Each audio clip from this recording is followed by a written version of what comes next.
welcome everybody. Let's go to the Pledge of Allegiance. Do we have the JFK robotics team here? Maybe in the next room or someplace? Should be two. We have our two students somewhere close by. All right, well, we didn't. We're not. But let's see if they're here. Give them a couple minutes. One moment, and we will see if our students are nearby.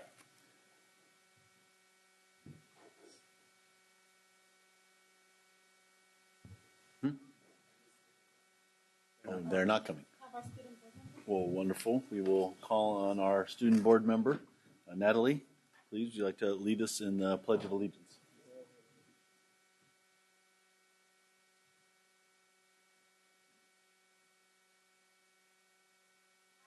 Allegiance to the flag of the United States of America and to the republic for which it stands, one nation, under God, indivisible, with liberty.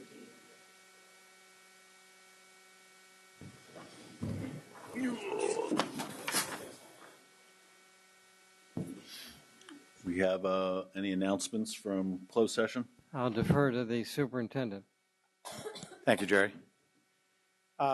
In closed session, I informed the board that after a long and difficult deliberation, I made the decision not to seek an extension of my 3-year contract with Sacramento City Unified School District. My present contract runs through June 30th of this year, and it's my intent to honor and fulfill the remainder of that agreement. And during the next 6 months, I will continue to lead the district while also working with the board on a process of recruiting and hiring the next superintendent for Sacramento City Unified School District. I want to add it's been a tremendous privilege and an honor to serve the staff, students, families, and community of Sacramento City Unified School District. I've appreciated the faith, the trust, and the opportunity that the board has provided me to lead the district during these times. I have developed wonderful relationships with staff and community members, and I've witnessed some amazing actions by dedicated adults in support of students and families in Sacramento. And so with that, just want to add that we have incredible staff at all levels of our organization and a board that's committed and dedicated to improving the outcomes for our students. And I'm extremely proud to have been a member of this team. And it's truly been an honor to serve. That concludes. All right. Thank you, Superintendent.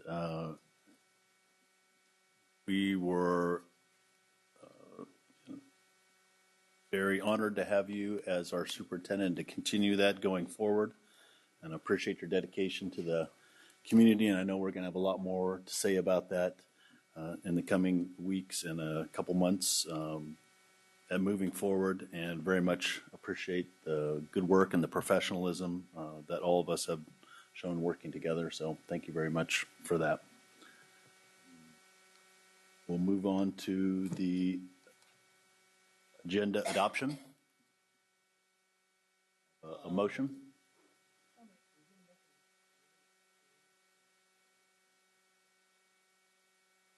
We can do that now if we'd like. Let me do this, and so we will move.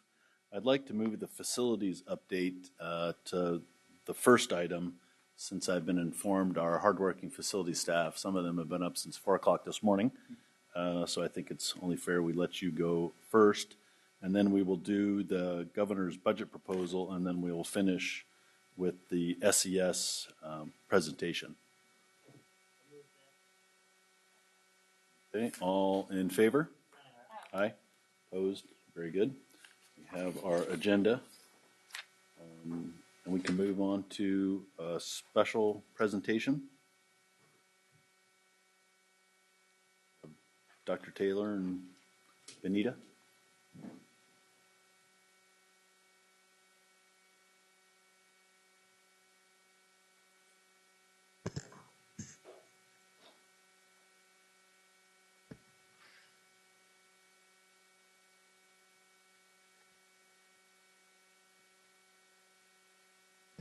Good evening, Board President Hansen, Superintendent Banda, and members of the board. I'm excited to present to you tonight Benita Ayala, who has a special presentation, and Angie Sutherland, members of our CAC, who have a very special presentation for some of our staff.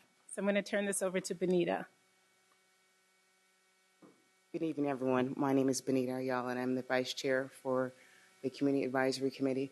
And the reason why I asked for this presentation tonight, because I know I'm a parent that speaks out when something really bothers me, but I also speak out when something touches my heart and people go over and beyond for our own special children. So I had an encounter where I was working with Nina, and she called me on a Thursday afternoon, which was November 17th around 3:45. That tells you how important it is since I remember the date and time. And she says, Benita, we came up with this idea. And we'd like Christopher to go on an outing with some of the officers to give out turkey dinners to needy families that the SROs decided to do at a school. And I believe the school was Mark Hopkins, and I hope I got that correct. So in that process, she says it might take some time, but it was Thursday and we need to happen this Friday. So she happened to have, and I told her, I said, he has an aide that's going to have to go with him. So she, during that time, had to speak to a multitude of different people. And as I'm talking, she's going to show pictures that I might stop to tell you about, because this is the pictures of our journey. This right here picture is the first picture that is at Luther Burbank when we're helping the officer and him get into the car, and that's the aide on the one side of him.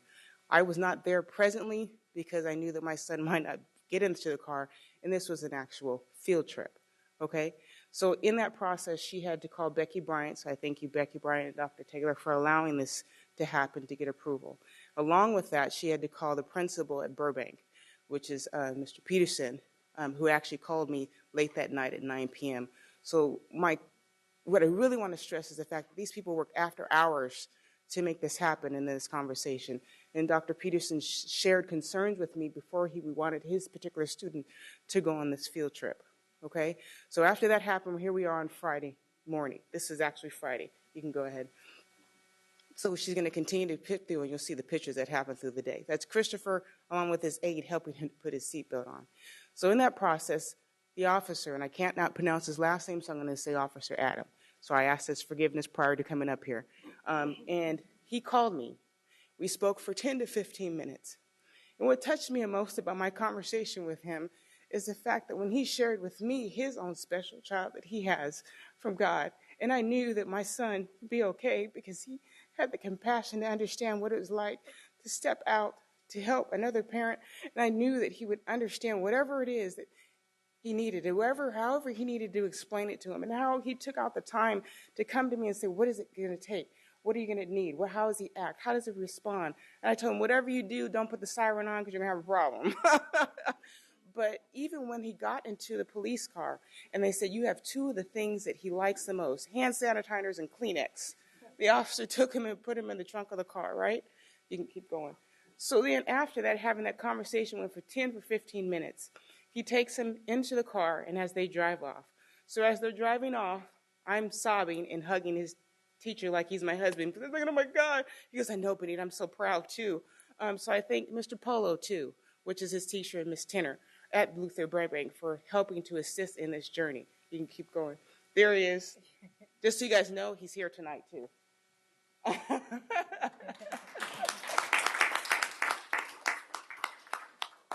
So then after that, they took pictures. You can keep going. That's him. They made him carry the turkeys inside to the school. You can keep going. So there they go. There goes Nina and all the rest of them. So the reason why is because I feel that this is a time that people need to be recognized for stepping out of doing their job and what it requires. So I also have a letter of recommendation to hand to Nina, to hand to his officer, to say, and this is the story that happened. As he told me the story, he took time to text me the pictures and what have you. You can keep flipping through now. That's Christopher, Nina, and the officer and his aide. And he took time to send me the pictures, to call me afterwards, to tell me how the time span was and what happened. And, you know, sometimes you don't get to see the what happens as far as when you have this encounter to see how it affects, right? You can keep going. So we got to go to a football game, Christopher's first football game. You can keep clicking, Dr. Taylor. The first football game Christopher got to experience going. And guess what? I didn't get to meet him until then. I didn't get to meet him until that Friday night at the football game. And my concern is I didn't know if he would meet an officer and touch his gun or whatever the case may be. I did not know that's a football game.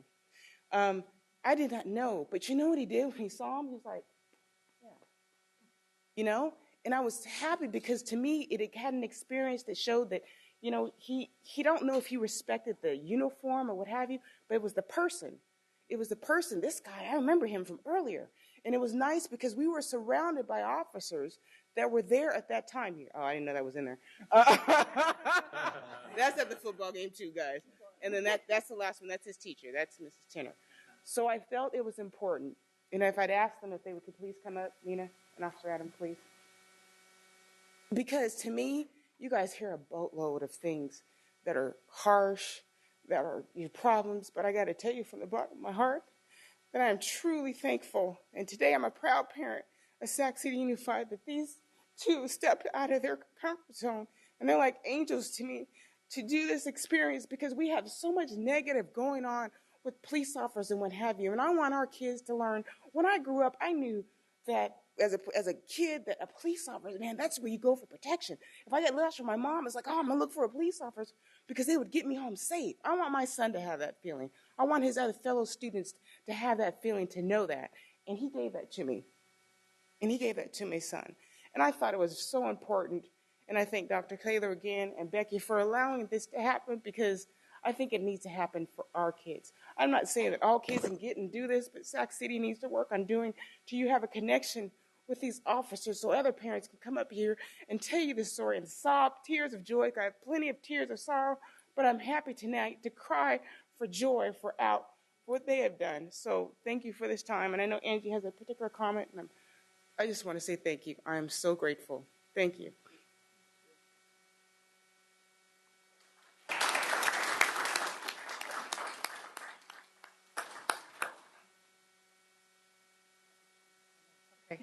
So I'm Angie Sutherland. I'm the chair of the Community Advisory Committee. I'm also a parent of a child with a disability. My daughter has autism, and one of the fears a lot of parents have is our students and their interactions with law enforcement. And, you know, we see a lot of things in the news, and there's just a lot of fears. And we've talked about this a lot, and Benita and our CAC had a session on school climate and discipline. We invited Nina and Sergeant Taylor to come. And after that, we weren't expecting this nice outcome, although we should have, because immediately after we spoke with Nina, and she was super excited about doing more, you know, and they already do a lot of things that I think people aren't aware of, to connect with students, not just when there are problems, but to actually connect with students. And so it meant a lot to us as a CAC for this to happen. So I wanted to say thank you as well.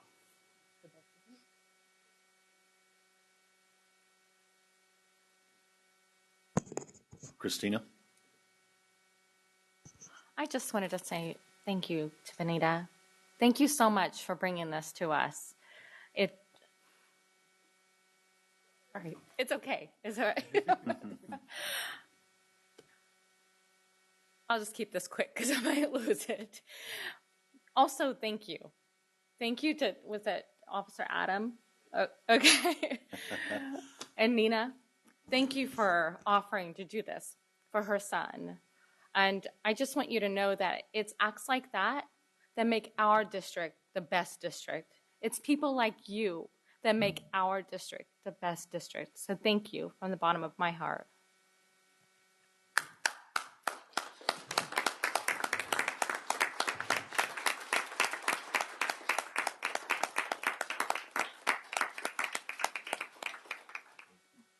Thank you very much. Do we have any public comment? 3 public comment. Please call them up, Gerardo. Yes, first one is Caroline Cabias. The second one is Marina Morales. And the third one is Krista Niemczyk. Come on up. While they're coming up, I'd like to note that we have in the House a good friend of ours from the Elk Grove Unified School District, Tony Perez, board member trustee.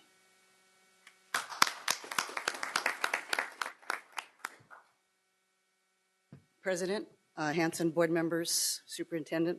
My name is Caroline Cabillas, and I'm co-chair of the 17th Annual Cesar Chavez Youth Leadership Conference, being hosted in partnership with the University of California, Davis, on March the 11th. The conference provides information to middle school, high school, and community college students who might not otherwise consider higher education due to lack of information or financial resources. The conference has mandatory workshops on UC and CSU admission requirements, community college enrollment process, and financial aid resources. Those are mandatory workshops for the kids. This year's conference has a STEM focus and will also offer workshops on legal, medical, law enforcement, and other professions. The college fair will have reps from UC and CSU campuses, as well as other public and private colleges. Outreach is primarily to financially disadvantaged students and students of color. However, all students are welcomed. In 2015, we had approximately 800 students. In 2016, we had approximately 1,500 students. That was due in large part to extremely committed community members, educators, board members, and school staff who followed up after our presentations.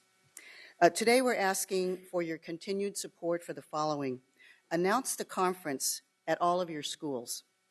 Assign individual school contacts who can coordinate and assist students with registration and who can communicate with our conference planning committee as needed. And lastly, and very important, make transportation to UC Davis available for the students. Long term, we ask that you include funding in your annual budget for this conference as a continuing commitment to and an investment in your students and your communities. We will be sending superintendent additional information. And like last year, we again invite you to attend the conference. If I could just introduce George Raya, who's with the Latin... Latino Center for Art and Culture. And, also with me is my co-chair, Tati Aguilera, UC Davis alum. And thank you, Daryl, for introducing my other planning committee member, Tony Perez. And the rest of our planning committee people couldn't be here tonight. That would make the presentation longer. So we encourage you to please support your students with the buses. And please come and visit this encouraging, totally outrageous, fun event. Thank you. Thank you very much.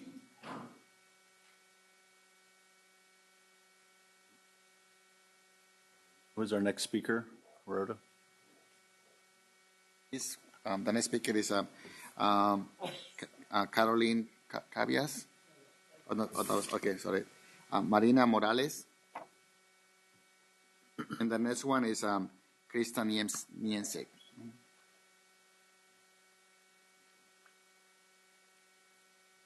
Hi.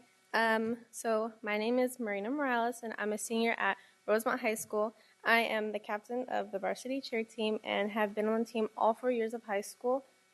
Throughout my years of high school, the cheer team has progressed so much, and we have gotten to an advanced level of stunting and a beginning level of tumbling.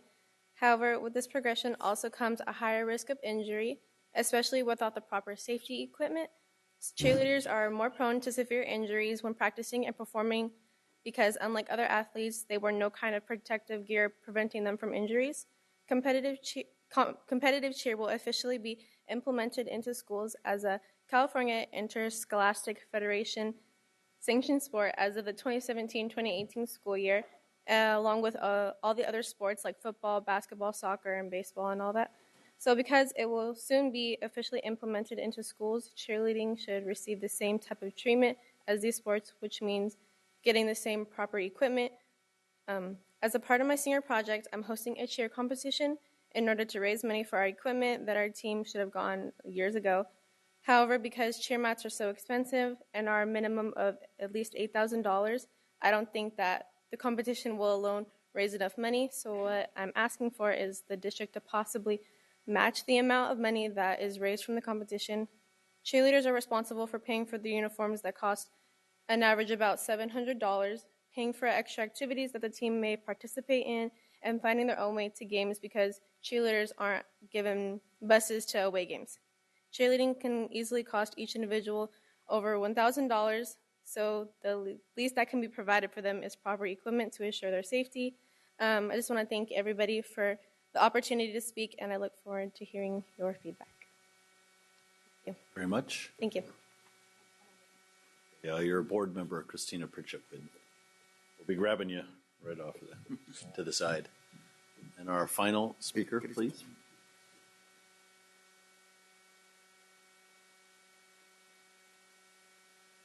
Good evening.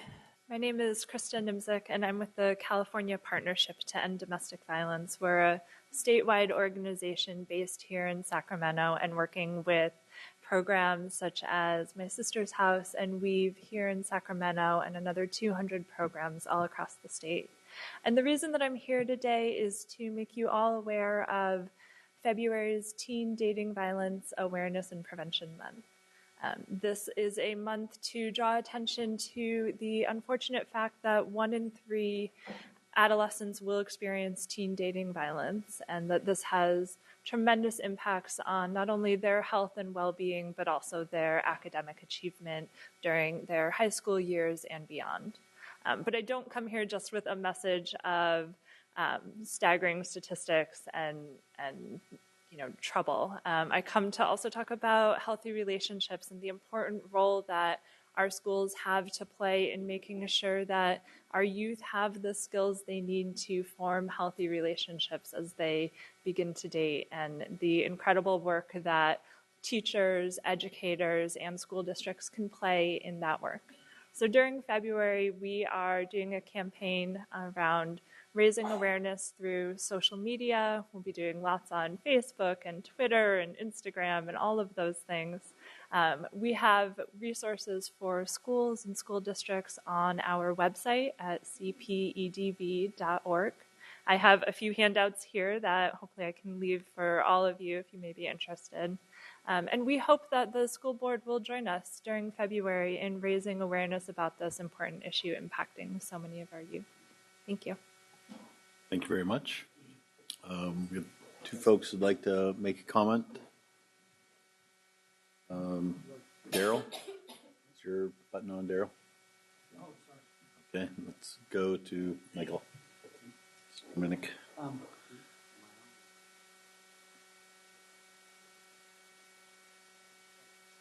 still learning. Krista, I want to say thanks for being here.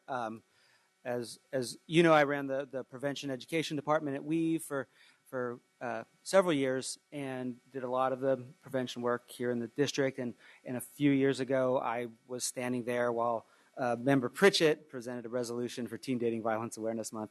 I really appreciate all the work you're doing, getting the word out and supporting the organizations that are doing all this work here in our community. I wanted to ask Nathaniel if he can help me figure out the process so we can do a resolution for Teen Dating Violence Awareness Month. I guess it would be in 2 meetings. I don't know, whenever the February one is. It might be the next one. And if we can connect that way, maybe with Krista as well. Awesome. Thanks. Thank you. Okay. Seeing no other comments, we will move on to the consent agenda. We have one addition to item 9.1D is the resolution that is the authorization of personnel to sign orders. We would like to add one name. So to the resolution 2912, we'll add Jerry Huhl, UHL. He's the supervisor of budget services. He would be another designated person who's authorized to sign orders. So with that addition, do I have a motion for the consent calendar? Second. And a second. All in favor? Aye.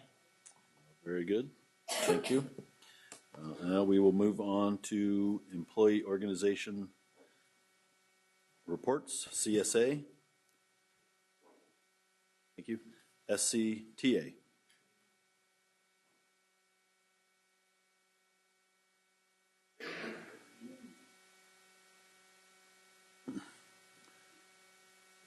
Good evening, members of the board. I'm Nikki Malevsky, president of the Sacramento City Teachers Association.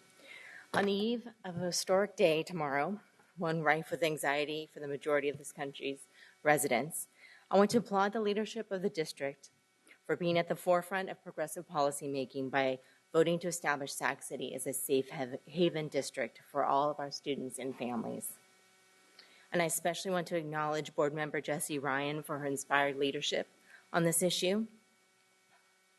But for those of you who have been following recent events and developments and who know the difference between growth and proficiency in regards to test performance, our work is not done. In 1818, Thomas Jefferson wrote the following: "A system of general instruction which shall reach every description of our citizens, from the richest to the poorest. As it was the earliest, so will it be the last of all our public concerns."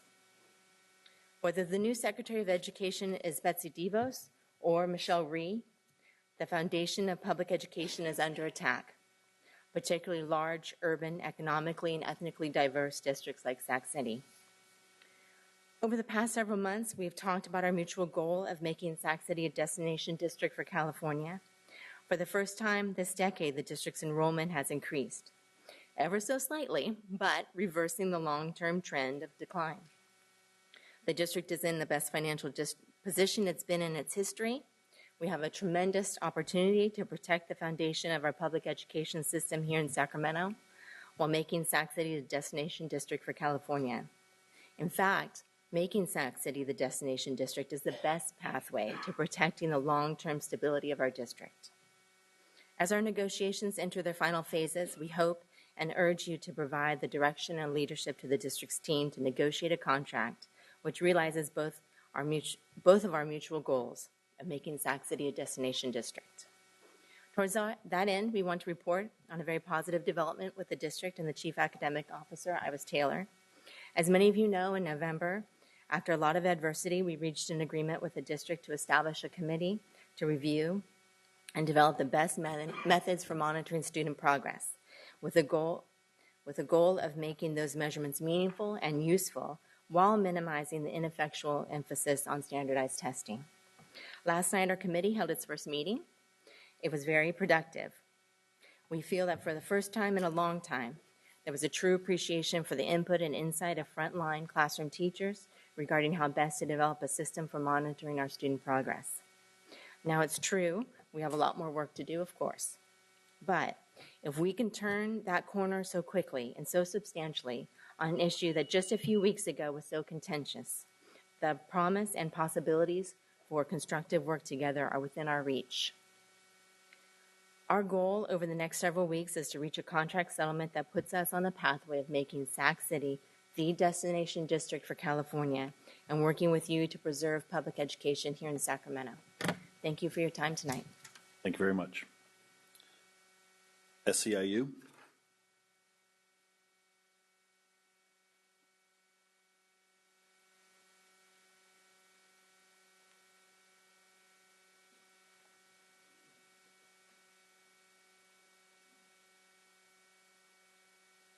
Good evening, Board President Hanson, Superintendent Bonda, board members. My name is Ian Arnold, representing SEIU, representing the classified employees. Sorry if I'm hard to hear. I've got a little clogged up thing going on.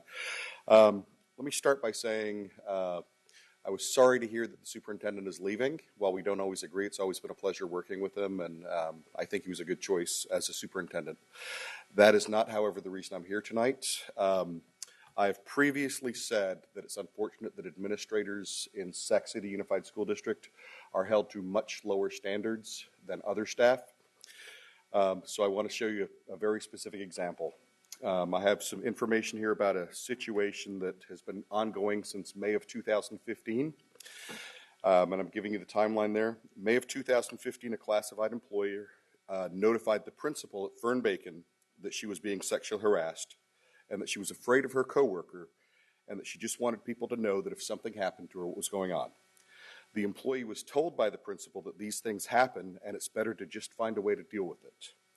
In July of 2015, she reported her concerns to her supervisor, which has been confirmed by another supervisor who was asked to translate.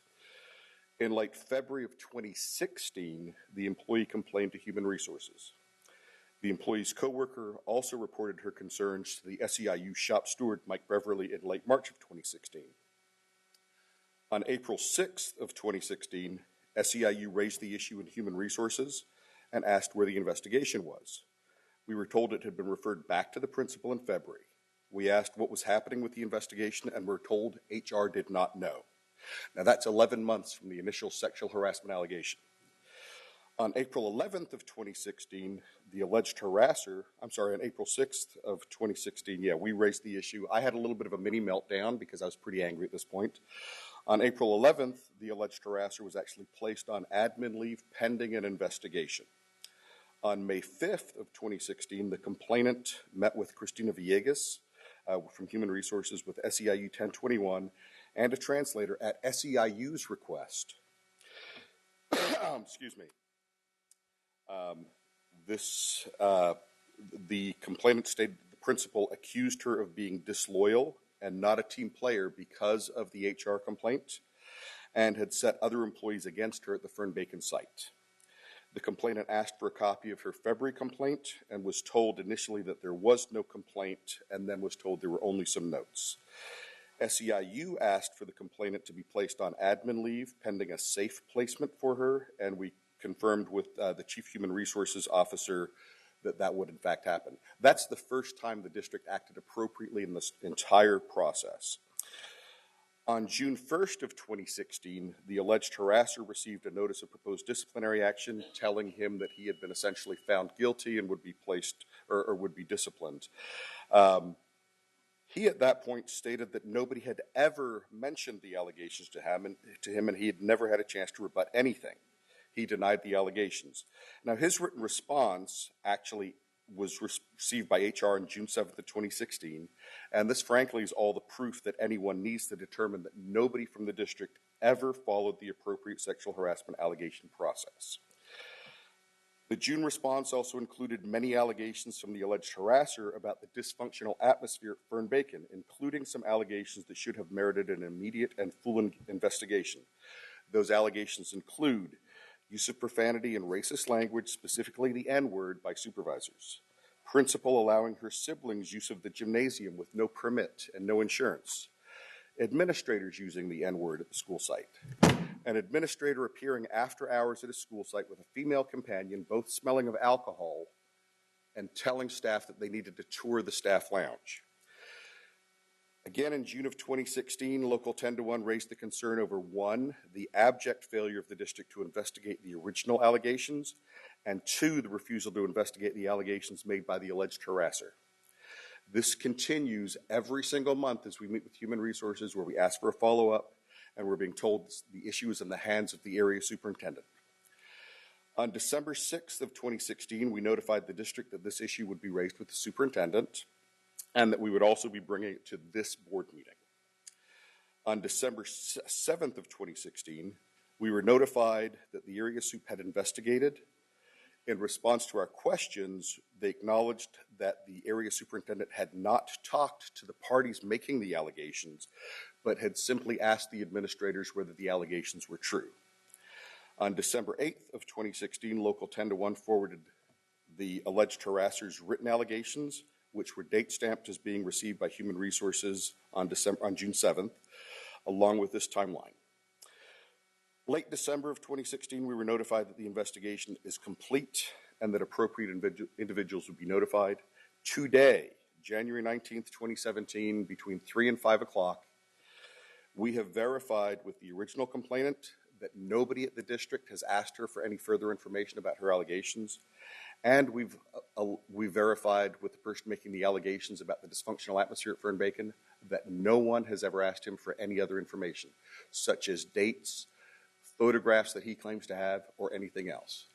Now, here's my problem. When a classified employee is accused of something, this district immediately places the classified employee on paid admin leave, and then moves forward with a Skelly hearing where they're accused as though they're already found guilty.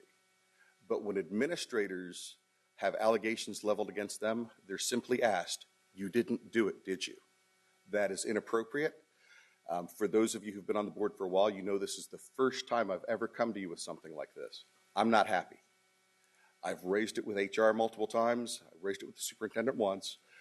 This is a board issue. This needs to be a policy. If it is already a policy, it needs to be enforced. And administrators need to understand they are not above the rule of law. Thank you.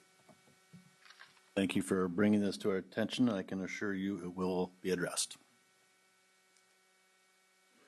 Teamsters, UPE. Okay. Item 10.2, Community Advisory Committee.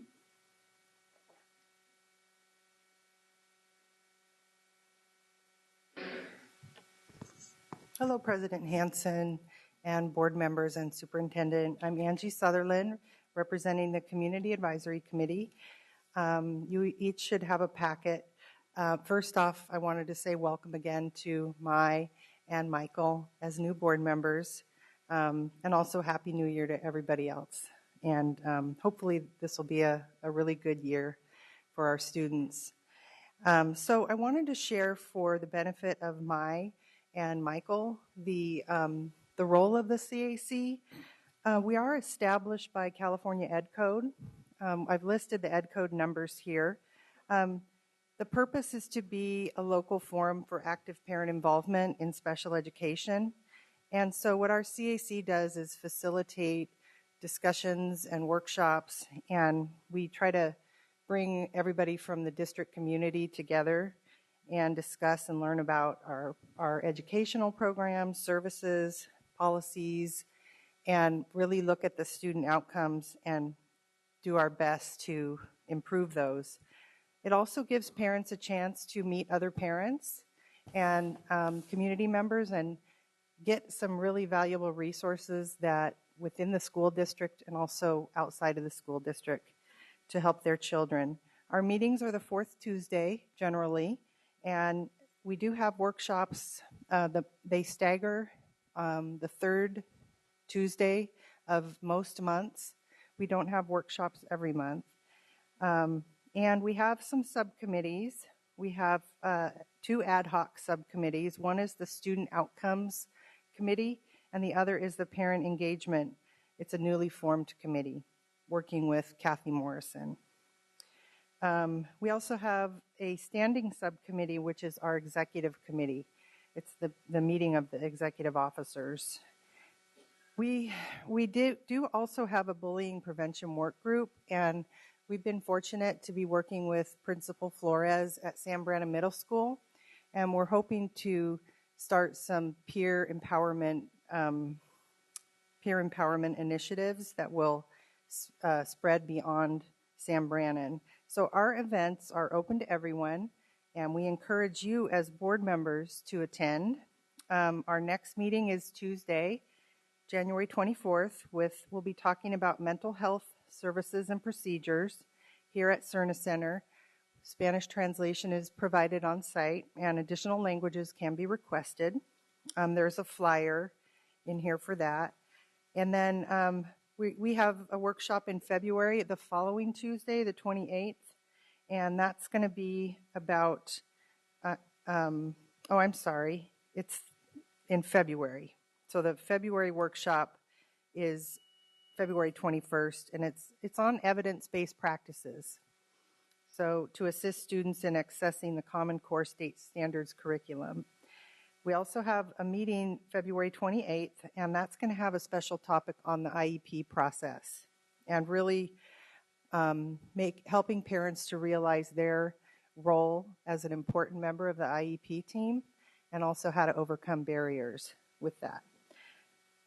In March, we have a workshop on implementing the guidelines that are being developed right now by the Board of Education for dyslexia related to AB 1369. So with that, I just wanted to, again, say Happy New Year, and we hope to see some of you at our meeting on Tuesday. Have a great night. Thank you very much. DLAC? I have a report for DLAC, but I noticed that our member Vang actually had her button on. Oh, okay. Yes, the button's on. Yes. Okay, sorry, I'm still learning. Do you guys have the electronic version of this? And is it possible for me to get on my email list? Like, how do board members usually get notified? Is it possible that you can send me the electronic version of your flyers, your general meeting, so that I could blast that out on my end to my constituents? And then do you guys have a listserv that I can get signed on? Okay. Yeah, I just checked it off, so I'll check. Okay, I will sign up. Okay, cool. Okay, awesome. Thank you. Both. Ready for DLAC? Yes. So thank you, Ms. Sutherland, and also for your report. Your committee is such an example, and I'm hoping that DLAC can gain the strength and momentum that you have. We did have a great meeting on Tuesday, January 17th. We had more than 30 people attend, and each time we seem to be gaining more and more people, which is exciting. The president and vice president and secretary worked with their new bylaws, are working very well. Some of the highlights were a presentation, which was really an update on some of the Board of Education work, LGBT students, the support that we're giving them through the Connect Center, particularly around gender identity, and then a very robust discussion about Safe Haven, the board resolution, with more detail given to what parents might do in many difficult situations surrounding this issue. ELAC training is coming up, and we're hoping to get even more parents to come. Our next meeting is February 9th, and it's 5:30 to 7:30 at the Cerna Center, and we're hoping that more people will come, and thank you very much. Ms. Cochran, Gifted and Talented Education Advisory Committee. I can go back to you. Thank you. I thought perhaps we might be having some speakers and visitors, but it turns out not to be so. I am the board liaison to this committee, and I'm hoping that we do much good work this year. Thank you very much, and thank you for taking that on.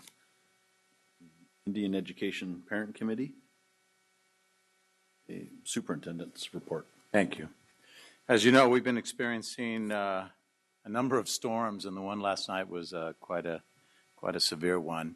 And you'll be hearing a little bit later on in a report of the type of work that our maintenance operations department does, not only in response to storms, but what they do on a regular basis. And I just wanted to take this moment to acknowledge them.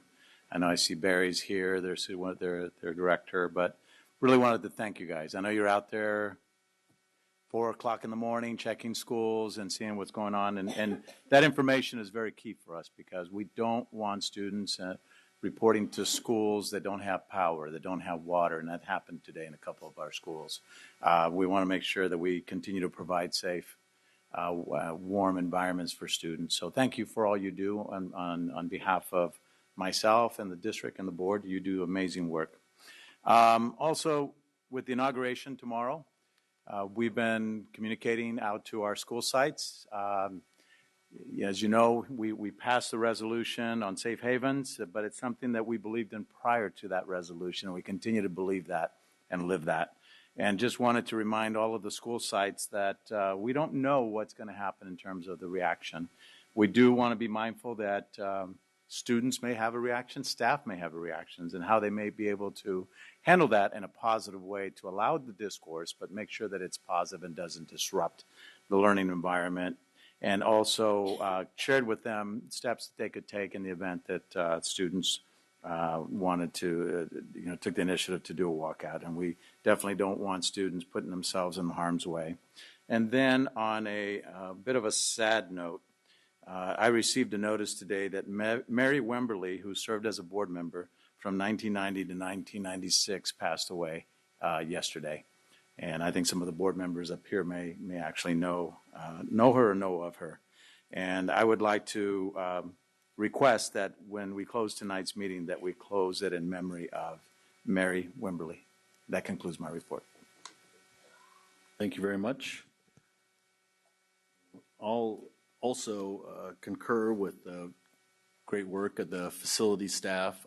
We certainly had some really challenging weather for our opening days of school right from the very beginning. So not only yesterday, where I actually witnessed about a 100-year-old 40-foot tree crash about 15 feet away from me. But I know that a lot of our schools were challenged, and a special thanks to Barry and Dean for taking me on the last couple days to go look at some sites. We're working with the mayor and Supervisor Cerna in designating one of our empty facilities as a homeless warming shelter in South Sacramento. And so we worked very, very quickly on that, and I want to thank the board for being supportive of that. I know it's going to be heard in the Facilities Committee on Monday, and it's something that's important for us to do. We're part of the community, and I'm glad all of us pitched in together on that. Really important. Really just quick comments from me, so that's all. I'll go to student member Rosas. Thank you. The Student Advisory Council had its last Youth Congress meeting on December 21st, during which members focused on recruiting volunteers and presenters to expand involvement in our new initiative. We will also be presenting our new initiative on February 1st for approval from the Youth Development Department, and then hopefully we will present on the February 16th board meeting. During this month, due to finals, our next YCM meeting will be held on the 22nd of February. And currently, the Student Advisory Council is focusing on finalizing our new initiative proposal, and we're really excited to bring it to the board and get it hopefully approved by the Youth Development Department. Thank you. Thank you very much. Now we have time for board members, if you'd like to make any comments. I think Mr. Wu. Thank you, Mr. President. First and foremost, you have before you a letter from the Hmong Story 40 chair, and I wanted to recognize that the Hmong Story 40 exhibit, which has been circulating around the state of California, will be coming to its final stop here in Sacramento at the Cerna Center, February 11th through the 25th. There will be exhibits for the public with a rich cultural presentation of the lives, realities of the Hmong and their past journey to the United States. There are provisions for tours for students, and I hope that our children in our schools take the opportunity to come to visit the project. It's a multimedia exhibit, and I think it will be in here for part of the exhibit. So I encourage everybody to come. The grand opening and ribbon cutting ceremony will be on the 11th of February at 11 a.m. right here. Second, I want to roll out the Art of Compassion. So I have an announcement regarding the Art of Compassion. We have a video first.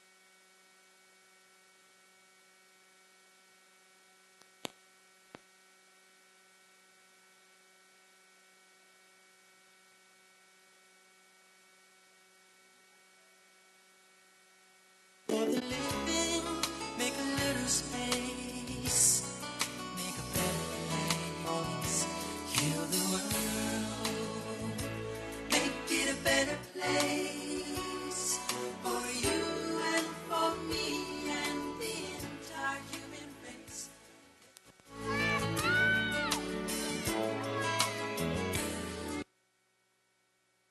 Thank you, Ann. So I wanted to roll this out. This project was brought to my attention by our Vice Mayor, Rick Jennings, and retired Judge Barry Lonk. So as many of you know, social-emotional learning is a priority for us at Sac City Unified, especially during these challenging days ahead. SEL will be especially important in providing safe, supportive, nurturing climates at our school sites. It is vital we continue to teach, demonstrate, and nurture empathy and compassion for our students, families, and staff. So, Sac City Unified, in partnership with the City of Sacramento, is happy to announce the launch of our Art of Compassion campaign during the month of February. To coincide with our theme of empathy for February, teachers are invited to teach a lesson on empathy and expand on student learning by challenging their students to put empathy into action by performing a compassionate act. Students will be encouraged to document their acts of compassion through various visual and performance art or through digital media products. Students are then encouraged to submit their projects for consideration for awards and to be displayed at the Art of Compassion SEL Summit on April 28th, 2017, which will be open to the public.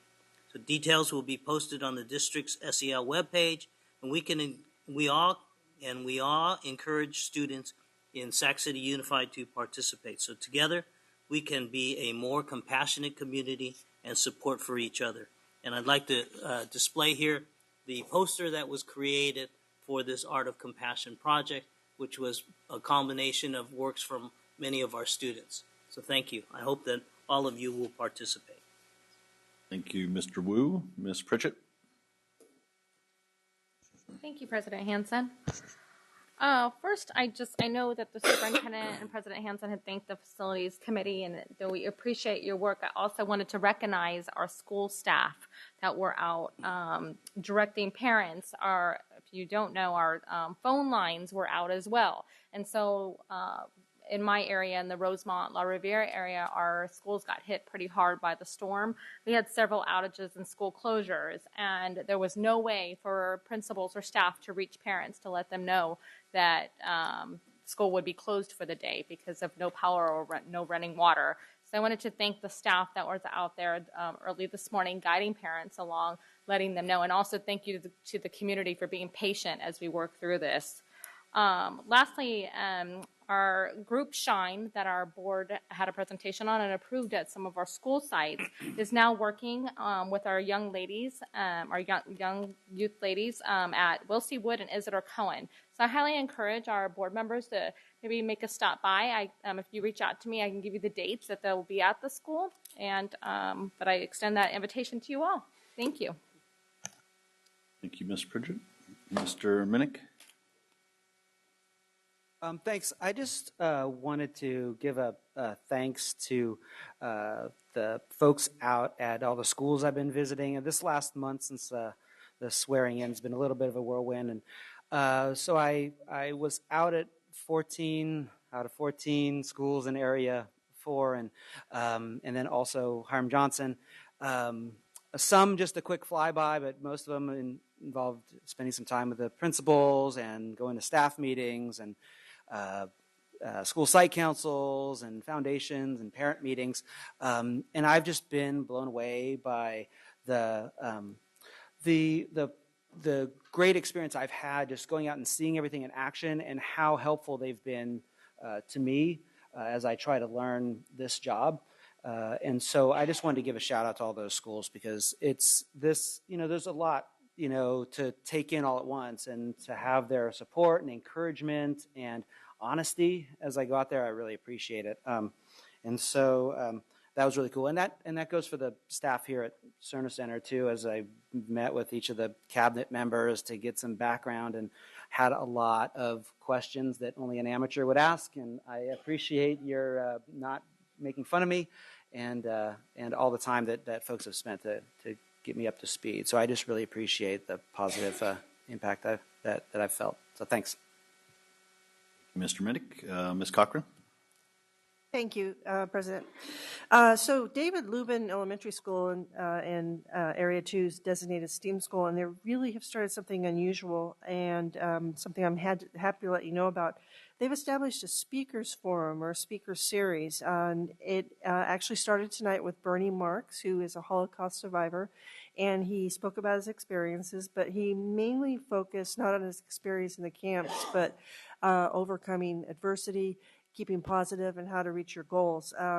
This will continue, and it's going to be on the third Thursday of every month. And after this first event, I will be publicizing well in advance so you can know how to attend and hear some of these wonderful speakers. Thank you. Thank you very much, Ms. Cochran. We will move next to the board committee reports. Would any of our board chairs like to be making an announcement of meeting times or work that's been done? Mr. Wu? Thank you, Mr. President. So the Budget Committee, which is a standing committee, is beginning to start calendaring meetings as we prepare the budget for 2017-2018. As a standing committee, I had a question for Jerry. Jerry, as a standing committee, are these meetings to be publicly noticed? Yes. And so is a notice requirement 10 days in advance? It's really, if you comply with the Brown Act, that is sufficient. Okay. All right. So I'll be working with Gerardo as we start scheduling meetings. If there are special budgetary concerns that my colleagues would like to share with me, or share with the other members of the Budget Committee, which are Mai and Jay, please let us know so we can take them to the committee. All right. That's the Budget Committee report. Thank you very much. Ms. Pritchett? The Facilities Committee will be meeting Monday at noon at the Facilities Office on First Avenue. Thank you, First Avenue. 425 First Avenue. It is open to the public if you'd like to attend. Thank you. Okay. I'd like to announce our first meeting of our Academic Ad Hoc Committee will be February 21st at 4 p.m. and we will meet at the Met High School. So just confirmed a time moments ago. So for my fellow board members, yes, 4 p.m. Tuesday, February 21st at the Met High School. And it's my intention that we would hold the academic ad hoc meetings at different schools each meeting. And then I'll report out on our Central Kitchen Task Force meeting. We met on Tuesday, and we met at the Reading site where the bus and warehouse for our district. It's also a potential site for the property swap. So we did a tour of the facility. We also heard from our architects that have been hired for that site, and we looked at some very preliminary sketches of what the potential of the remodel of that whole site would be, and we really have some great opportunities to upgrade our transportation facilities that are in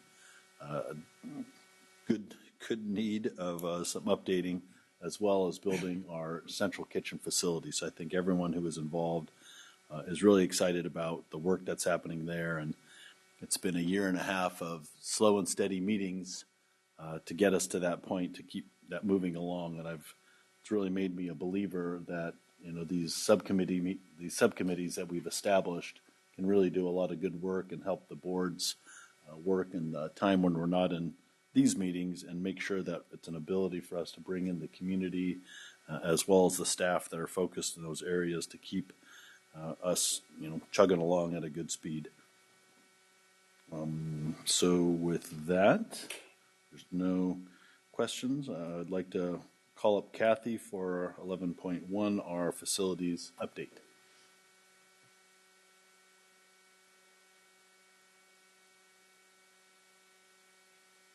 Well, good evening, President Hansen and members of the board and Superintendent Bonda. I'm joined by Kent Jones, who's our manager of District Operations and Security Services.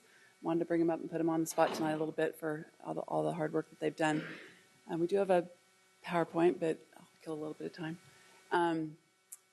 When we put this together, we were focusing on the 2 weeks over winter break, and then when we went through what we did over the last 24 hours, I think the 2 weeks at winter break were a total breeze. So this will almost seem like child's play. But. So we kind of separated this by department a little bit. Our HVAC department worked almost 100 hours. Some of the main things that they worked on were broken gas line at McClatchy, and then we had a lot of boiler work that was happening at the same time.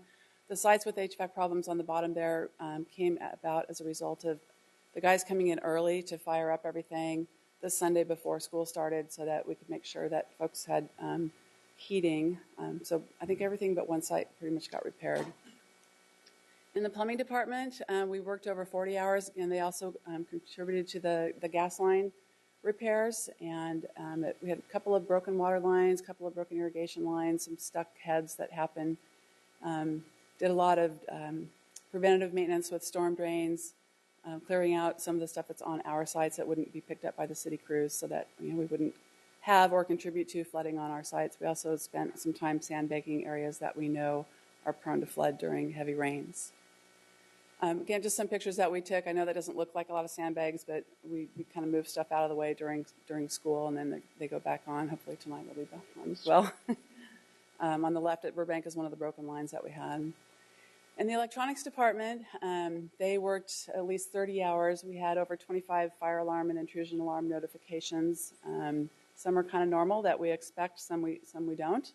But they do require somebody to respond every time we get that. We also had a gate malfunction here at Cerna.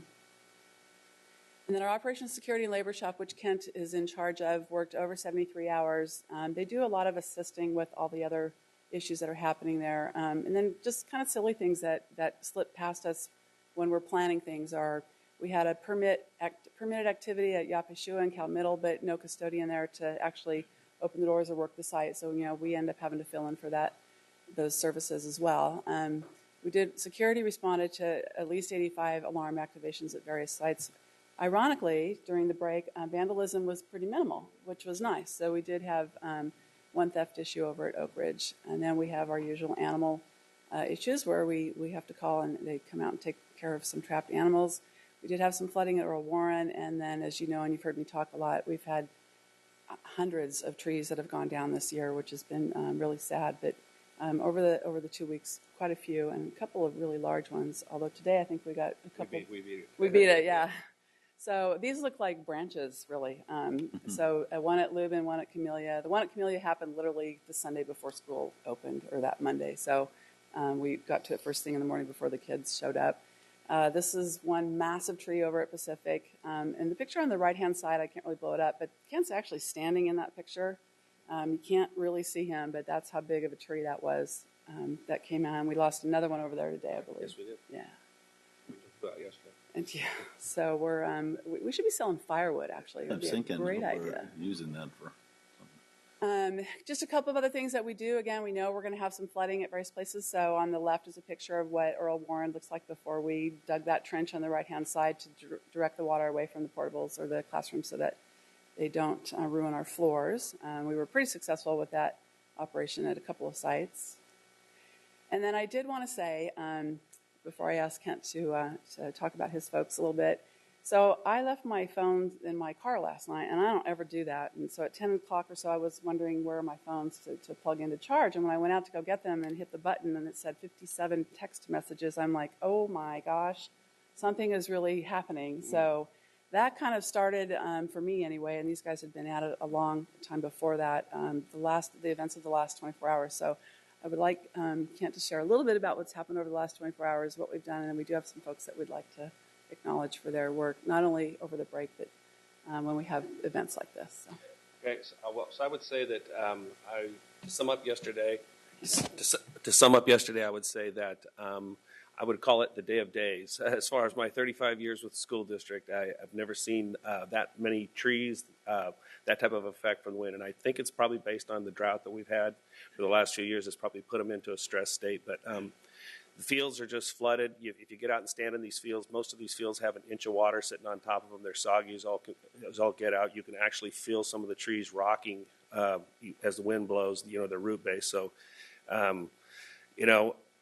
it started yesterday at about 2 o'clock with Elder Creek, and then it rolled over to Cal Middle, started taking some water on at their gym, and then Hollywood Park called in about 5 o'clock with their tree down over there, and then about 6:30, transportation let us know that the tree had fallen and landed on top of our backflow, and so we had lost power there, and then the power just started dropping out. At one point, we estimated we probably had power outages about 75% of our schools. So it just kind of evolved through the evening. Security was going around making a lot of checks, helping us out quite a bit. The operations supervisors were out doing what they need to do. We had a lot of custodians that really didn't know what to do because they had lost power there. And when they lose their power, the intrusion alarms don't act the way they're supposed to act, so they're having trouble set up. So we worked with electronics and with the operations supervisors to get that taken care of. Started to wind down. I think I got my last update at about midnight, and then it started about 4 o'clock this morning. And that's when we got out and could actually see what the effects were. And there's a lot of damage out there. It's going to take some while to get it all cleaned up. It's going to be, it's going to impact everything because the guys that I'm using to do this normally are out taking care of stuff on their normal routines. So, you know, there's going to be some jobs that we had planned to do here recently that are just going to have to go on the wayside while we dig ourselves out from this. But anyway, we have a few guys here tonight I would like to give some special notice to. Dean Bolander, he's an operations supervisor. He's been working around the clock with us for a while. He does quite a bit of time, extracurricular time for the district, taking care of things for us. He's a really good guy. Alan Contreras, another gentleman, he's a supervisor of electronics. And Alan's, you know, his charge is his task with keeping all of our fire alarms and all of our intrusion up, he and his crew. Wes Stout is an electronics technician for the district here. He does a tremendous job, just like taking care of all these things. I can call on Alan or Wes anytime if I have an issue where I need SAC Fire. A lot of times won't let us leave our systems down for a night, so we have to get somebody out there. They respond. And then the guy behind, I don't know, Barry. That's his name. Anyway, he's there taking these phone calls. He's answering them, bouncing a lot of this stuff off. He's advising me. I'm advising him, and we're just kind of working through it. So night after night, but it's a great crew.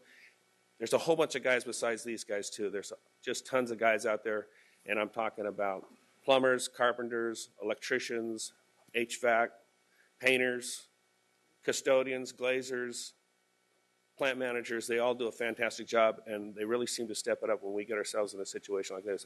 Very proud to be a part of them. And we have Mike Flores in the back too. Hi, Mike. Thank you. Yeah, definitely.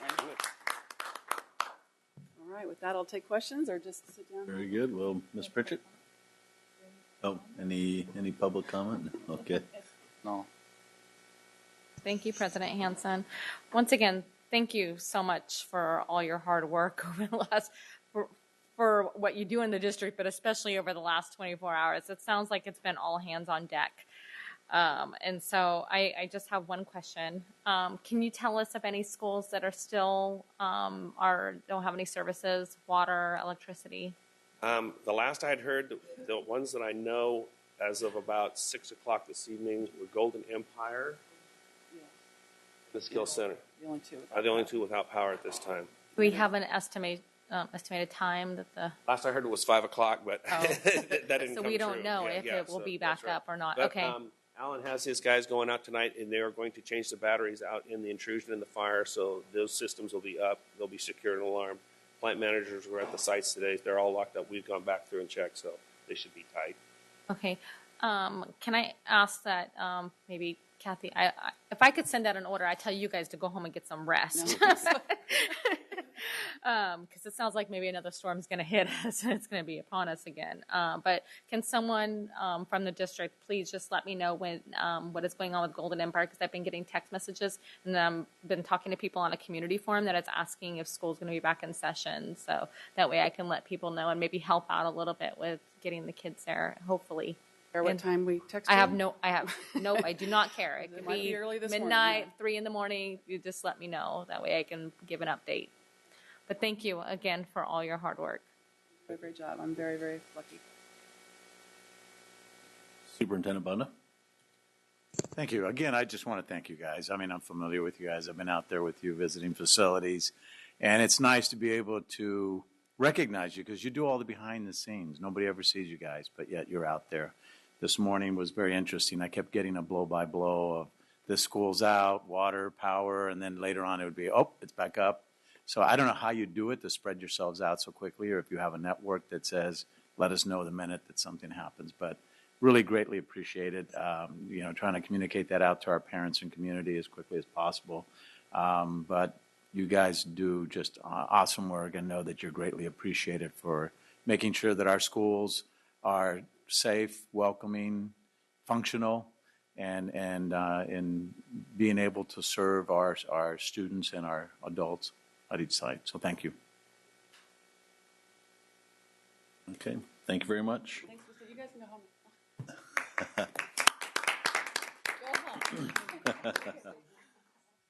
Call up Mr. Castillo and our special guest for a overview of the governor's budget proposal. They're coming up. I want to thank Member Minnick for asking Mr. Castillo all the questions that he has asked over the last couple weeks, because that has resulted in Gerardo and his team creating this little booklet in front of you that you can carry in your pocket entitled Fiscal Facts, everything you wanted to know about budget in the school district. So there's quite a few healthy pieces of data in there that are at your fingertips to reference. So thank you for asking those questions, and thank you, Gerardo, for putting this together. And for those of you who are watching on television, Gerardo will be posting this, adding this to the budget updates page of our website, so that members of the public can have a copy of this as well. Thank you. Good evening, board members. Tonight we ask is Kevin Gordon. He's the president of Capital Advisors. He is considered an expert in the state budget. We district seek advice from him, and he will present the 2017 governor's budget proposal. So much, Geraldo. Appreciate it. Welcome. Mr. President, members of the board, superintendent. It's a pleasure to be before you tonight and give you what will be in a very small period of time a little overview of kind of what we're up against this year. So one of the things that was a little frustrating is I got a copy of the talking points that were given to staff at the Capitol right after the governor's budget came out. And there were probably about 13 points on it. They were fairly brief. And when you read the one point, only one bullet point on education, it said they're getting more money, basically. And the fact of the matter is, if you take a look at the overall budget and some of the intricacies of it, what are going on, is it at best would be characterized as sort of a flat budget for public education statewide. And there's a lot of reasons for this. The chief reason why this budget is fairly disappointing to the education community, but it's disappointing to anybody that depends on the state budget, is because of the governor's view about revenues. And this is not a surprise, it's classic sort of under-promise, over-deliver style budgeting. So he calls for a forecast of revenues that's significantly lower than the nonpartisan legislative analysts. So we think there's a likelihood that there'll be greater revenue at the May revision. And we've seen this trend before. Now, last year, the governor did sort of do the same thing, but when we got to the May revision, there was a lot of agreement about what the number was, and then we actually weren't hitting the number quite exactly for the current year in a couple of the months. But we tend to agree with the legislative analysts that by the end of the full fiscal year, you'll have revenues that are considerably higher than what the governor budgets for here. So the other thing that's going on is that, so the governor, when he estimates lower than projected revenue of the LAO and others, obviously it affects us in education. And to the degree that he looks at how do I manage those cuts, one of the things that they do that is, again, disappointing to us in education is that the governor does what has been done by some governors in the past, several governors actually, where they take Prop 98, the constitutional minimum guarantee for schools, and instead of treating it as a minimum guarantee, which there's nothing unconstitutional about having us have a little more than the minimum, goes back to the 15-16 year, takes a look at the variables that drove the triggers that drive the Prop 98 guarantee and says, ooh, we gave them too much in that year. Let's recapture somehow some of that overage. And then they look at 16-17 predicated on these revenue numbers that are lower than where the LAO and almost everybody else is, and says, ooh, when we did the budget last summer, we had schools getting a little more money than they should get under the minimum funding guarantee. Let's recapture that. Then you look at a lower estimate for revenues in 17-18 than what the LAO is projecting, and you say, let's lower that. And it's also, by the way, predicated on assumptions the governor made and then the legislature made in the budget last year about what happens in 17-18. So over the 3-year period, the governor's trying to recapture money. One of the tricks that they do in the budget, and there's one of those in this budget, to recapture money is, if you understand one of the fundamentals about Prop 98, whatever we get in K-14 schools in one given year, Once we get it, that becomes the base for the next year. So if they can figure out a way not to give us money in 16-17, but roll it over to 17-18, and what they do in here is a gimmick, where there's some money that we would get in June and they just give it to us a little later, it serves to lower the base that they have to give us in the following year. So when you look at the overall numbers that the governor has in his budget, it's almost $1 billion shorter than it would otherwise be if you didn't do that manipulation.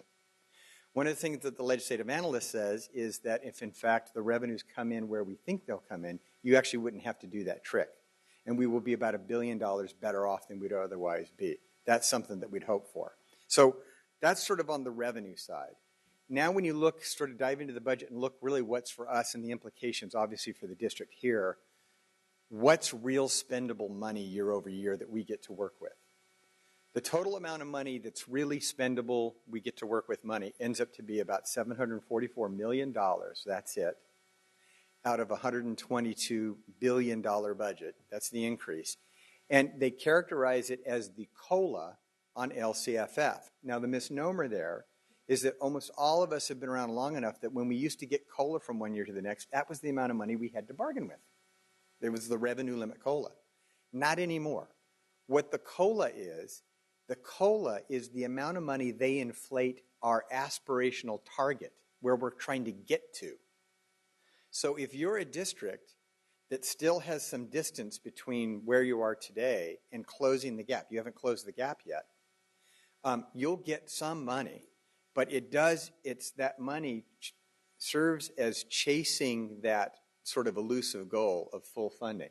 So, and in this district in particular, while you will get some money, the one thing that's really important to note is you'll get substantially less than you probably thought you were going to get based on the Budget Act that was adopted just last summer. So, for example, the administration in their own budget and the budget adopted by the legislature said that we'd have gap closure of some, let's see, what was it, 73% in 17-18, and what you're going to get instead is 23.6%. Well, you probably built your budget like we're supposed to. I mean, basically the rule of thumb, when the legislature adopts a budget, that's the document that you use and predicate your own budget upon. You predicated your budget on those numbers. And now when you see this 23%, you've got to do budget adjustments. So when there is this comment that we get more money, but you know that that $744 million is to stay even on LCFF where we are, it's disappointing. And all the press releases that came out around this budget, where you take a look at what the governor said, they said, we're proud that we're putting more money into education and that we're reaching a full 96% of overall implementation of the local control funding formula. What they didn't say is that's the exact number that we have this year. That means no progress. So it would be very helpful to all of us in the education community if folks, when they were doing the budget over there at the Capitol building, would say, it's basically flat funding. What happens when they don't say that is we create a real disconnect with our community who think you just passed Prop 55 and all those commercials were about not going backward, that schools are getting more money in relation to the rest of the budget, and all of these signals then are opposed to when you then have to do your budget and you're actually faced with cuts. And then the reason why you're faced with cuts are not only because you predicated a budget on numbers that they said that they would give you last summer, but increased costs that the state is requiring us to shoulder that are growing faster than the revenue that we're getting. And the classic example of that is on PERS and STRS. So we know that we have this stair-step increasing obligation each year in STRS. And then we know that we've got an obligation that's like it in PERS. The STRS deal was a part of a political deal. PERS just votes for those things, and we have those obligations. The PERS, some decisions by PERS recently are going to make those costs go up exponentially higher than we would otherwise anticipate for 18-19. At least we got a little bit of a year. But the increased cost of both of those, in fact, the increased cost of STRS alone will outstrip the amount of new revenue you will get year over year, not just next year in 17-18, but in the years to come. So it creates an imperative, particularly for us in Sac City, because we're close to the Capitol, to be extremely articulate to the legislature about the fact that We want to pay our people that commit themselves to our kids in public education. We want to make sure that we're doing right by our infrastructure. We want to make sure that we're making the investments that we need to in education. But when you've got one piece of the budget that consumes all of the increase you get year over year, we need some help here. So I think CSBA definitely gets it. AXA is working on it already. We think probably the most pressing financial crisis that we're going to face over the next few years is this PERS STRS issue, combined with what continues to be a daunting issue, which is on special ed. The governor gives a lot of attention to special ed in words, but there is no money, no new money in the budget with regard to special ed. The other little ray of sunshine in this budget is that we do have $287 million that will go out on a one-time basis per kid. Districts have the discretion to use it for whatever they want. But it pales in comparison, and not to look a gift horse in the mouth, but it pales in comparison to the one-time money we've had over the last few years. Consider the money that we had in the current fiscal year, $1.28 billion distributed on a per-kid basis. And that shrinks now to this $287 million, about $48 a kid. So what we all hope for, and I think we have reason to be optimistic, is the numbers will be better in the spring. But even if those numbers are better in the spring and we got something close to the LAO's numbers, which would be about $1 billion more for Prop 98, the STRS PERS problem still represents the fact that I laid before you, which increased expenditure obligation that this district will have will be bigger than the amount of increased discretionary money that you're going to get. So it's quite a dilemma. You guys all get elected to do well by public education, and when our folks in Sacramento don't fund you adequately, it makes it really, really hard for you to do your job. And I'd be happy to take some questions. Thank you, Mr. Gordon. Do we have any? We have one public comment from Grace Trujillo. Public comment. Grace.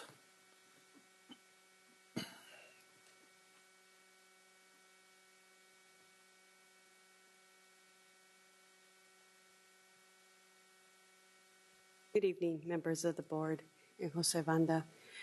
I think the budget is one of the biggest things I think I talk about, and the stuff that I've been saying is currently happening. And of the fact over the years about STRS and PERS and unfunded liabilities. I think what we need to do is find efficiencies. You know, there's one thing about, special ed. I think I'm a parent that has a son in regular and also in special ed, and I know how expensive it is. And it's not funded. And that was one of the things that I always talked about as well. And saying, how do we get there? It's finding efficiencies. I think there's ways sometimes the other day, because my son is having a lot of behavior at home, and I'm trying to figure out an in-home services. And I got it through the insurance, and they gave me a list of all these vendors that do ABA. The total, like 15 of them, okay?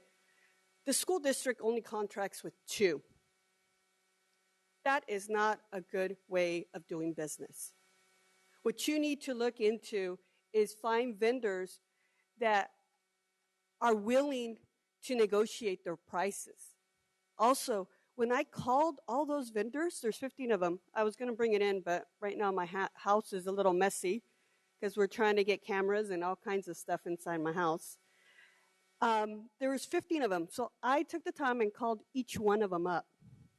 Turns out, I asked them, do you guys have a waiting list for the during the day programs? And they said, no, actually, we have a lot of people qualified to be able to do that.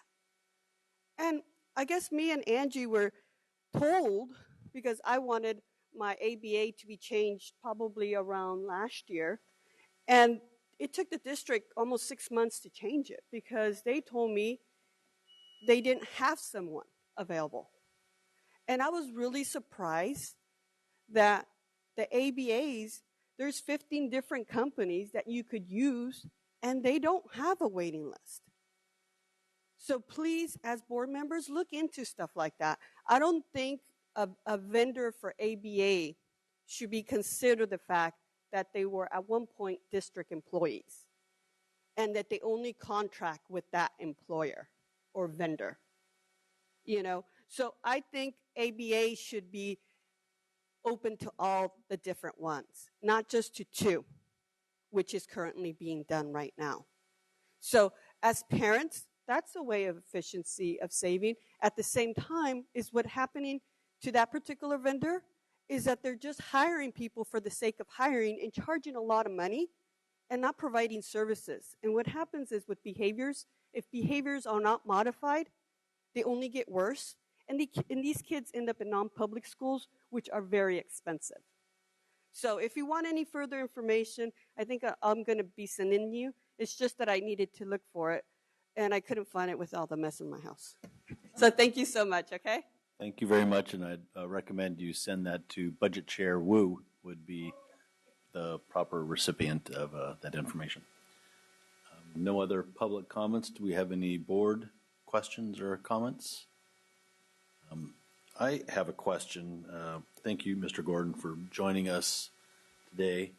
Can you tell us how other districts are looking at the STRS and PERS issue? I know it's something I've heard a lot from other board members, and we all recognize that the amounts of increases that were negotiated at the Capitol between all the different parties that are there at the Capitol, including all of our represented employees, are well aware of what the increases are, and that it's going to gobble up, the increased money that we have available to us. How are other districts looking at handling that issue? I don't know that there's sort of a universal solution. I think everyone realizes it's the crisis that's coming, but I don't know that anybody's really done anything in particular, except that what we're anticipating, in fact, we had told a couple of the folks this year, I don't know if you guys caught it, but the LA Times did a editorial piece the other day on this issue. And we called them and said, hey, because they even reported schools are going to do better in their little cursory outlook on the budget. So Abe Hajela and I both called them up and we talked to them about it and said, just wanted you to know you're writing that story. And there will be, and I promise you this will be the reality, out of 1,000 districts, there will be hundreds of districts doing budget cuts this coming year. And so that's how they're going to handle it. But the one thing that we're really trying to reach out to our friends in labor to understand too is that there's a real reluctance to want to revisit, let's say, the STRS deal. And the reason why is because the obligation in terms of the increase that teachers pay is dramatically lower compared to the context of the percentage changes that we pay as employers. But what I'm hoping that they'll realize is that it's all the same money. It's a zero-sum game. Is just because you got a good deal on that end, our ability on the management side to be able to extend raises and do that kind of stuff, invest in our people year over year, means that we have to have money that's beyond what the state's forcing us to do. The other point that I wanted to make too is that your district is going to have challenges with regard to supplemental concentration grant money because there are specific requirements about what is the value add that you did with that money. So it's going to be one of the things that I'd love the legislature to consider doing as a potential offset to this a little bit is to say, when you kind of put our feet to the fire on what do we do with every penny of that marginal increase in money to bootstrap educational achievement for those kids, you need to do a little minus sign and deduct on this money that we had to pay for STRS and PERS, because it's not fair to hold us accountable with a certain definition of money when a big old chunk of it gets taken immediately off the table that we have to spend on these kind of expenditures. We cannot look our constituents in the face and say we delivered for those kids when they're making us pay for these other kind of costs. And not that pension stuff isn't important and a good investment, but there's a reality about what are you spending on the stuff that's in the classroom for the kids. And we got to make sure we're dealing with that. Thank you. I mean, and I think we all recognize the value of STRS was underwater. They weren't adequately funded, and so this was a measure that was needed to have solvency, so when our teachers and other employees retire, that the pensions they've been promised are actually going to be there. Correct. So it's the right move to do. One of the solutions on that, by the way, Mr. President, is that on the rainy day fund the state has, half of it needs to be put into reserve, but half of it can be used for state debt obligations. The governor has used some of that money to help offset the pension debt of the UC system. There's no reason why we couldn't begin a little discussion with the administration about if you really want schools to end up with real money year over year that's an increase, then maybe we need to talk about how that mix of shares between the state, between employers, and between teachers is divided. So absolutely essential that we do something to make the system solvent, but we also can't break the back of public schools on the way to doing it. So. Thank you for your comments. Any other questions? Okay, Gerardo, do any close up? Or? And at any time, if you guys want me to come back and talk about any of these issues as they develop during the year, this is budget season, so we'll go all the way to June. At any interval, we have to come back and visit with you. Yeah, I just want to say thank you to Kevin. I actually know him like over 20 years ago when he was president of CASBO. So that from then he's one of the first experts there, and then he's still here doing this work. So just thank you for coming here. I know he's very busy, and you thank you for stopping back. Very much appreciated. Okay, we'll go to 11.3, our supplemental education services. Dr. Taylor.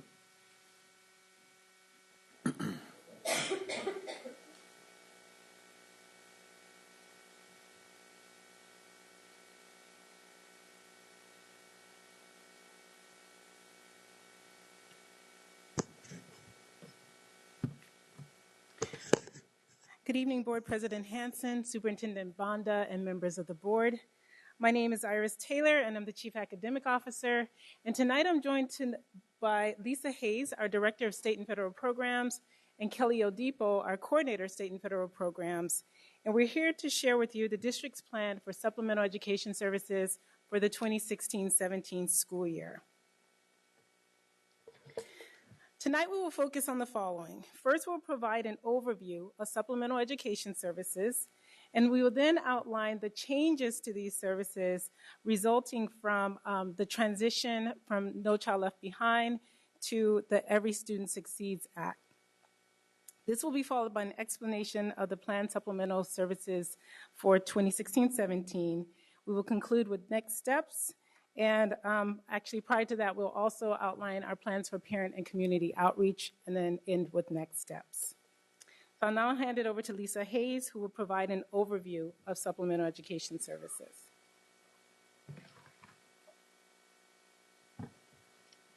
Good evening, President Hanson, Superintendent Bonda, and members of the board.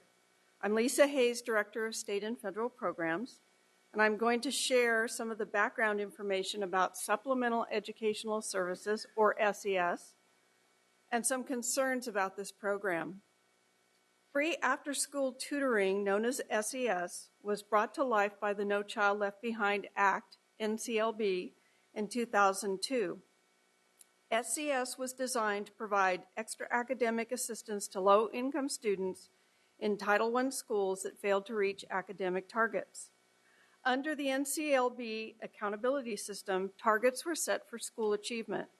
When those targets were not met, Title I funded schools were given program improvement, or PI status.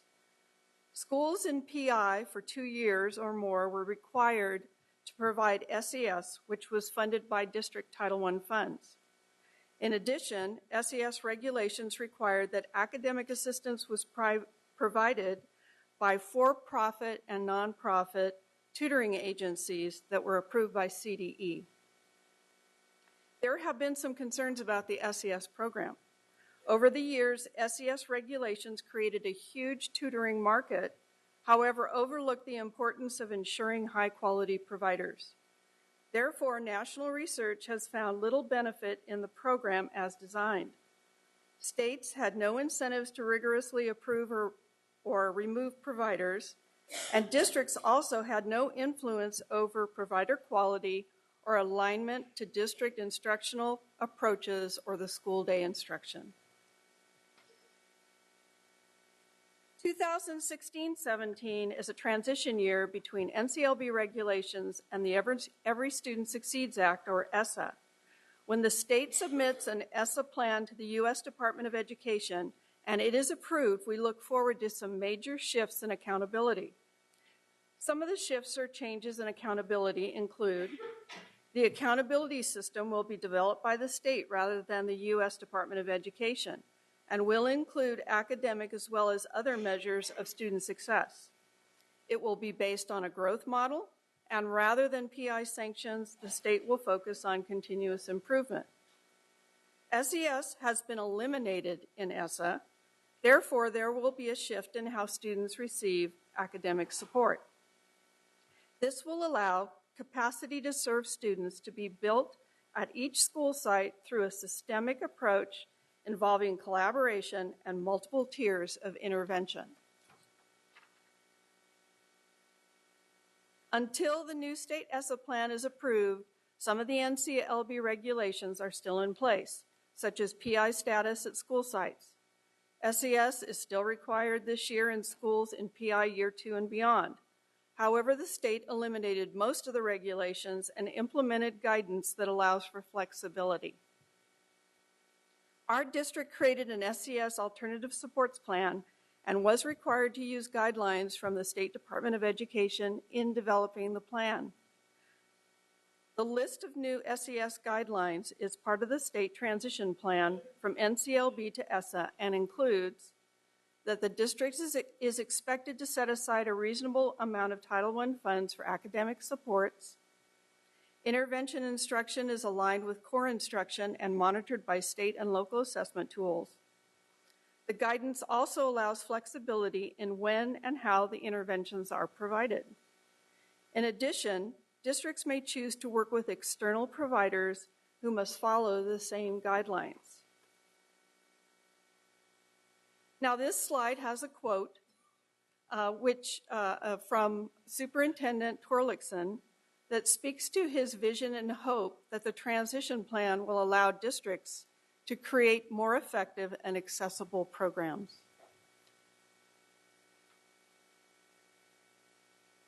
One of the CDE SES transition guidelines is that districts must set aside a reasonable amount of funds. Our district set aside $2,200,000 of Title I funds to implement the program this school year. The district SES alternative support plan was developed by staff, principals, and teachers with input from SCTA and has options for schools to choose how interventions are provided. Kelly Odipo will now describe these options. Good evening, Superintendent Bonda and members of the board. My name is Kelly Odipo, Coordinator of State and Federal Programs. School sites will have a menu of options to choose from to provide alternative supports. The first option is a certificated teacher who will be hired to act as a resource teacher. The resource teacher position is a limited term assignment. These teachers will work at the lowest performing schools in our district, providing direct services to students. They will use state and local assessments and collaborate with school site staff to close achievement gaps. The second option is a before or after school tutoring program.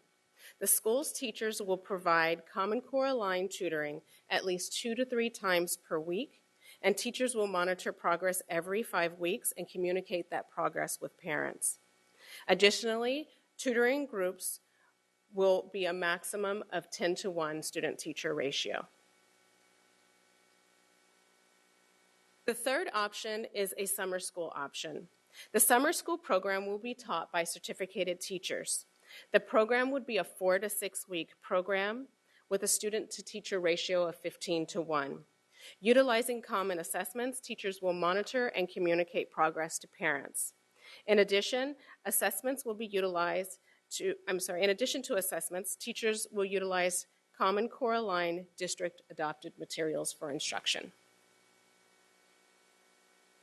The last option is the use of an external provider. Providers will be selected in collaboration with school sites and the district office. Schools who do not have enough teachers to provide a tutoring program at their site will have the option to utilize an external provider for that program. The providers must provide tutoring at a minimum of 3 sessions per week at the student's school site. The student-to-teacher ratio will be 10-to-1 as well. External providers must use district-approved assessments to monitor student progress and communicate that progress as well. Also, no incentives may be offered to students or to parents in exchange for participation in this program.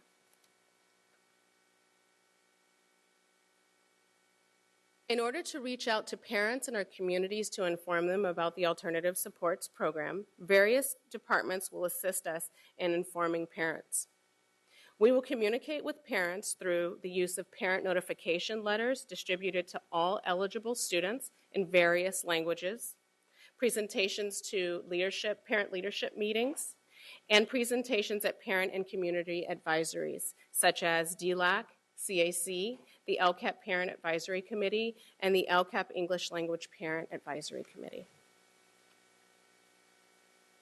At the end of the 16-17 school year, the California Department of Education requires that all districts report certain information. In that report, we will include the amount of funding used for the Alternative Supports Program, the number of students served, and what strategies were used to provide supports. The goal is to build a coherent, systemic model for supporting our students. In order to do that, we need to collaborate, use data for interventions, include a multi-tiered systems of support, and professional learning.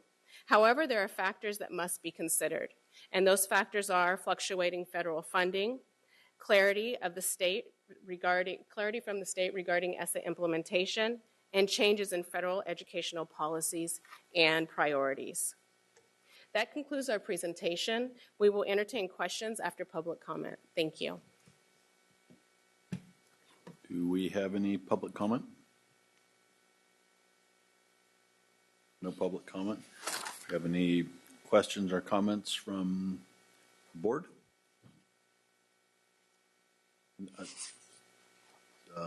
Mr. Wu. Thank you, Mr. President. Share with us how a school gets into program improvement.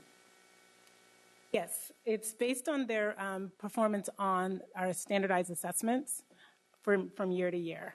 And I'm actually going to let Lisa Hayes maybe provide a little bit more information on that for you. And while you're doing that, can you share with me how we're going to designate program improvement in the future as we move away from standardized assessments? Thank you. Yeah, okay. Program improvement is really part of the No Child Left Behind Act, which of course is going out, and we have the new ESSA, or Every Student Succeeds Act, coming in. As far as how schools got into program improvement, the federal government set academic targets for how students were to score on the standardized tests. And if a school did not reach those targets, I believe in 2 years, they went into this program improvement status. Now, there were a lot of sanctions and rules around that, but one of them, if you recall, was to offer school choice. Students could go to other non-PI schools, and the other was this supplemental educational services program, or free tutoring. So that's going away in ESSA, and the state now is developing an accountability system. We're not quite sure. We've been given a lot of information about it, but we won't know exactly until they propose their plan to the federal government and that's approved. But I think the state in their new accountability plan will expect that schools make growth rather than setting these hard, fast targets. And if they don't make growth after several years, there will be an assistance plan provided to them. So it will be, I believe, much different than program improvement. As a follow-up, do you think that assistance plan would come with funding to provide for that assistance? That's hard to say. I don't think we know yet. It's difficult to enhance education when the funding for that needed enhancement isn't there. And you're just wishing for good things to happen. I believe that the ESSA law has some set-asides that the state can take when they receive funding from the federal government to use for this assistance, and we don't know how that's going to impact our district or the districts when the funding comes to us. And that set-aside, I think, was 1% or something like that, and it's the state's option to return that to the districts. Being a cynic here, I used to work for the state. I know that whenever there's a set-aside, we just hold on to it.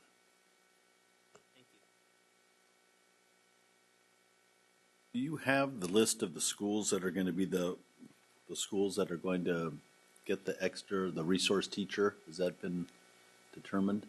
Yeah, so in the packet, there was a list of schools. We actually gave you, and this was straight from the CDE website, which is all of our schools, including our dependent and independent charters and their program improvement status. Right. So these services will be for our district schools, dependent charters, who are in program improvement years 2 and above.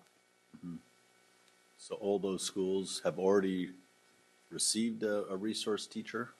So we're in the process of having schools identify one of the options that Kelly outlined. So they're in the process of working with their staffs to identify which options would work best for their school site for this school year. That could either be a teacher or external provider? Pardon me? Either teacher or an external provider? So what we're really advocating for is that, the first line would be our resource teachers, absolutely, because we know that students struggle to stay after school or come before school, or even summer can be a challenge for students. And so being able to provide those resources during the school day when we have a captive audience would probably yield the most. Then, what we know is that having that certificated teacher in the classroom, who it's even better when it's the same person that saw the student during the school day, so that there's continuity in the support after school, would be the second best option. And then we know that teachers have busy lives, and we may not be able to capture at every school enough, and so that would be the third option of seeking some external support. The schools are working with their staffs to look at availability of teachers and so forth and so on. I would certainly concur. The more that we can hire our own teachers and have them provide that extra tutoring for our students, the better off all of us are. And it's nice to do something extra for the teachers. So you can provide us a list of which schools are going to choose which options somewhere down the line. Yes, we can absolutely do that. And do you already have a service agreement that's been created by the office if someone chooses to do an external? We have not developed that yet. What we are thinking that we can rely on is just from our sites that have used providers who've had success with providers, and have relationships with providers. That would probably be the, a best initial step around that. If we need to, if we have competition, so to speak, then we can develop a process through which, like an RFA type of process. Thank you. Anyone have any other questions or comments? Hi, and I may have missed this, but on a school site level, I know there's the 4 options. How does that decision actually get made at a school site level? Is it the principal? Is there like a joint community meeting with parents? What's that process? So currently it's the principal really working with their staffs, because their staffs are implicated in any of the decisions that are made. Okay. If it's a resource teacher, then there may be, a need to revise schedules so that students can either be pulled in or that resource teacher can push in to classes. If it's an after-school option and teachers need to tutor in an after-school space, then the teacher availability really drives that. So we're asking our site administrators to really sit down with their teachers and have dialogue about, availability of staff and what are the best options for their school site. Thanks. Okay. Thank you very much. Thank Appreciate you. the update. Important issue. All right, we will move along to 12.1. Receiving information received. Thank you very much. Our next board meeting will be February 2nd. I have a motion to adjourn. Oh, sorry, Mr. I think you're going to be adjourning into closed session. We will be adjourning into closed session. And adjourning in memory of Mary Wimberly. Yes. So we will adjourn into closed session and in the memory of our former board member, Mary Wembley. Do I have a motion and a second? All in favor? Ayes have it. Abstain. Very good.